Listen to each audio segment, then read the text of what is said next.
السلام علیکم سامعین، 12 ذی الحجہ اور 1 جولائی ہے۔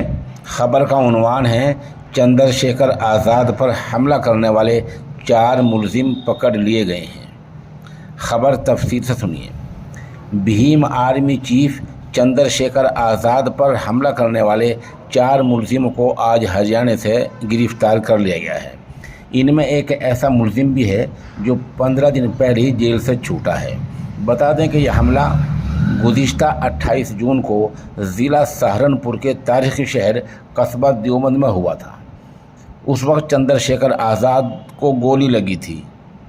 یہ ملزم ہریانہ کے شہر امبالہ سے پکڑے گئے ہیں، جو آج عدالت میں خود سپردگی کرنے والے تھے، یعنی عدالت میں جا کر سرنڈر کرنے والے تھے۔ ان لوگوں کو امبالہ کے شہزاد پور کے اگروال ہوٹل سے پکڑا گیا ہے۔ اب ان کو ہریانہ پولیس نے یوپی پولیس کو سونپ دیا ہے۔ گرفتار کیے گئے 3 نوجوان پرشانت، وکاس، لویش یوپی کے رہنے والے ہیں، جبکہ چوتھا ملزم آکاش گوندر ہریانہ کا رہنے والا ہے۔ یہ چاروں سہارنپور سے یمنا نگر اور یمنا نگر سے ہوتے ہوئے امبالہ پہنچے تھے۔ اب یہ کام پولیس کا ہے، ان سے جانچ کرے، سختی سے پوچھے کہ دیوبند جیسے شہر میں ماحول بگاڑنے کے لیے کیوں گئے تھے۔